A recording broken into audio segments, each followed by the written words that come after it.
ಆತ್ಮೀಯ H16 news ಅರ್ಥಾತ್ ಹೇ ಸೀತಾರಾಮಗೆ ಸ್ವಾಗತ. ನಾನು ನಿಮ್ಮವ MI ಅಥವಾ ಮಲ್ಲಪ್ಪ ಜೋತಾವಾರ್. ಆದ್ಮೇಲೆ ಈಗ ತಾವು ದಿನ ಸುದ್ದಿಗಳನ್ನ ಅದರ ಜೊತೆಗೆ ವಿಶೇಷತೆಗಳನ್ನ ನೋಡ್ತಾ ಹೋಗಿ ವಿಶೇಷ ಈ ಮೊದಲನೇ ಸುದ್ದಿಯನ್ನು ನೋಡಿ.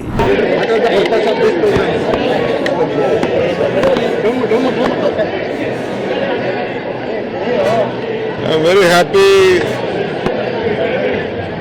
I've heard about their problem. They are demanding that caste census should be in the national level. We stand by them.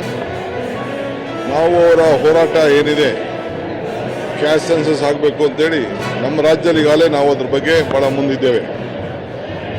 So ಇಡೀ ದೇಶದಲ್ಲಿ ಆಗಬೇಕು, ಅದು ನಮ್ಮ ಒತ್ತಡ ಕೂಡ ಇದೆ. ಖಂಡಿತ ಅವರ ಆಚಾರ ವಿಚಾರಗಳನ್ನ ಚಿಂತನೆ ಮಾಡ್ತಾರೆ. ಇವತ್ತು ನೂತನವಾಗಿ ವಿಧಾನ ಪರಿಷತ್ತಿನ ಶಾಸಕರಾಗಿ ಪ್ರಮಾಣ ವಚನವನ್ನು ತೆಗೆದುಕೊಂಡಿದ್ದೇನೆ. 4.5 ವರ್ಷಗಳ ಏನು ಕೋರ್ಟಿನಲ್ಲಿತ್ತು ನನ್ನ ಕೇಸು, ಇವತ್ತು ಮೊನ್ನೆ ಶುಕ್ರವಾರ ಅದು ತೀರ್ಪನ್ನು ಕೊಟ್ಟು ನನಗೆ MLC ಆಗಿ ನಾನು ಇವತ್ತು ಅಧಿಕಾರವನ್ನು ಸ್ವೀಕಾರವನ್ನು ಮಾಡಿದ್ದೀನಿ. ನನಗೆ ಸಹಕಾರ ಕೊಟ್ಟಂಥ ಎಲ್ಲರನ್ನೂ ನಾನು ಇವತ್ತು ನೆನಪು ಮಾಡಿಕೊಳ್ಬೇಕಾಗುತ್ತೆ. ಹಾಗೆ ಇವತ್ತು ನನ್ನ ನಾಯಕರುಗಳಾದ AICC ಅಧ್ಯಕ್ಷರಾಗಿರುವಂಥ ಮಲ್ಲಿಕಾರ್ಜುನ್ ಖರ್ಗೆ ಅವರು, ಹಾಗೆ ಸೋನಿಯಾ ಗಾಂಧಿಯವರು, ರಾಹುಲ್ ಗಾಂಧಿಯವರು, ಪ್ರಿಯಾಂಕಾ ಗಾಂಧಿಯವರು, ನಮ್ಮ ರಾಜ್ಯದ ಉಸ್ತುವಾರಿಯಾಗಿರುವಂಥ ಸುರ್ಜೇವಾಲ್ ಸಾಹೇಬರು, ಹಾಗೆ ವೇಣುಗೋಪಾಲ್ ಅವರು, ಹಾಗೆ ನಮ್ಮ KPCC ಅಧ್ಯಕ್ಷರಾಗಿರುವಂಥ ಹರಿಪ್ರಸಾದ್ ಅವರು, ನನ್ನ ನೆಚ್ಚಿನ ನಾಯಕರಾಗಿರುವಂಥ ಸಿದ್ದರಾಮಯ್ಯನವರು, ಹಾಗೆ ಇನ್ನೋರ್ವ ನೆಚ್ಚಿನ ನಾಯಕರು ಹಾಗೂ ಮುಖ್ಯಮಂತ್ರಿಗಳಾಗಿರುವಂಥ DK ಶಿವಕುಮಾರ್ ಅವರು, ಎಲ್ಲರನ್ನೂ ನಾನು ನೆನಪು ಮಾಡಿಕೊಳ್ತಾ ನನ್ನ ಕೇಸನ್ನು ತೆಗೆದುಕೊಟ್ಟಂಥ ಅಡ್ವೊಕೇಟ್ಗಳನ್ನ ನಾನು ಇವತ್ತು ನೆನಪನ್ನು ಮಾಡ್ಕೋತೀನಿ. ಯಾಕೆ ಅಂತ ಹೇಳಿದ್ರೆ ನನಗೆ ತುಂಬ ಸಹಕಾರಿಯಾಗಿ ಕೆಲಸವನ್ನು ಮಾಡಿದರು. ಇವತ್ತು ಹೈಕೋರ್ಟ್ನಲ್ಲಿ ರವಿವರ್ಮ ಕುಮಾರ್ ಅವರು, ಹಾಗೆ ನಿಶಾಂತ್ ಅವರು, ರೋಹನ್ ಅವರು, ಹಾಗೆ ಅಮರ್ನಾಥ್ ಅವರು ನನಗೆ ಅಡ್ವೈಸ್ ಮಾಡ್ತಾಯಿದ್ರು.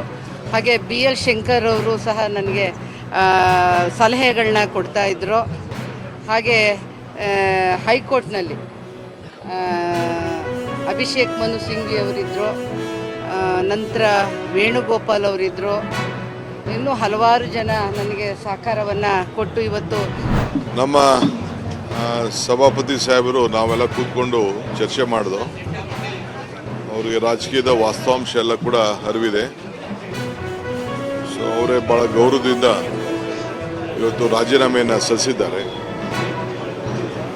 ರಾಜೀನಾಮೆ ಕೂಡ ಈಗಾಗಲೇ ಅವರು ಸಲ್ಲಿಸಿ ಅಕ್ಸೆಪ್ಟ್ ಆಗಿ ನಾನೇ ಅವ್ರಿಗೆ ರಿಕ್ವೆಸ್ಟ್ ಮಾಡ್ಕೊಂಡಿದ್ದೀನಿ, ಗವರ್ನರ್ಗೆ ಬರಿತಾ ಇದ್ದೀನಿ.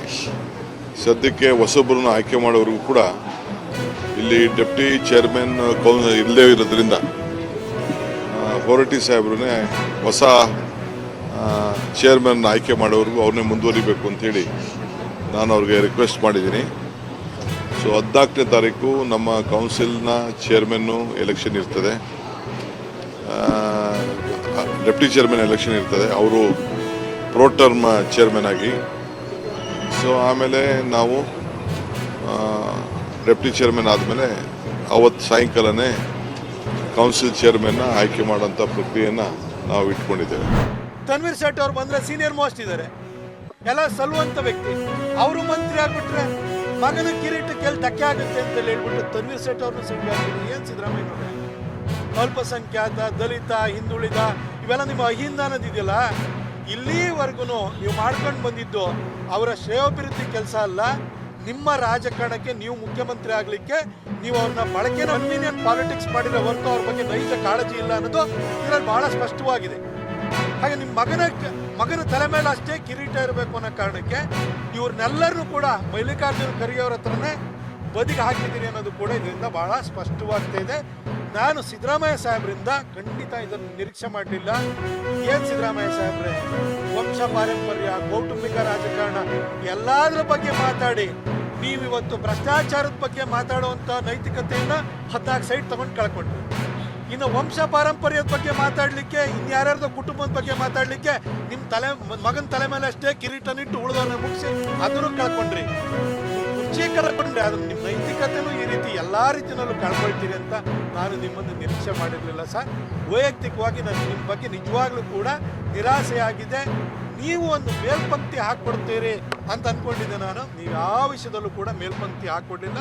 ನಿಮ್ಮ ರಾಜಕೀಯನೂ ಮುಗಿತು. ನೀವು ಯಾವ ಆದರ್ಶಗಳ ಬಗ್ಗೆ ಮಾತಾಡ್ತಿದ್ರೆ ಅದಕ್ಕೂ ಕೂಡ ನೀವು ಗಿಲಾಂಜಲಿ ಇದ್ದೀರಿ ಅನ್ನೋದು ಇದರಲ್ಲಿ. ತಾವೆಲ್ಲ ಇಲ್ಲಿವರೆಗೆ ಸುದ್ದಿಗಳನ್ನು ನೋಡಿದಿರಿ, ಜೊತೆಗೆ ವಿಶೇಷ ಘಟನೆಗಳನ್ನು ಸಹ ನೋಡಿದಿರಿ. ಅದು ನಿಮಗೇನು ಅನ್ನಿಸ್ತು? ನಿಮಗೆ ಲೈಕ್ ಮಾಡಿರಿ, ಶೇರ್ ಮಾಡಿರಿ, ಕಾಮೆಂಟ್ ಮಾಡಿರಿ, ಜೊತೆಗೆ ಸಬ್ಸ್ಕ್ರೈಬ್ ನಿಲ್ಲಿಸ್ಬೇಡ್ರಿ. H16 ನ್ಯೂಸ್ ಅರ್ಥಾತ್ ಸಿದ್ದರಾಮಯ್ಯ ಸತ್ಯದ ಕೈಗೊಂಡು ವಂದನೆಗಳು.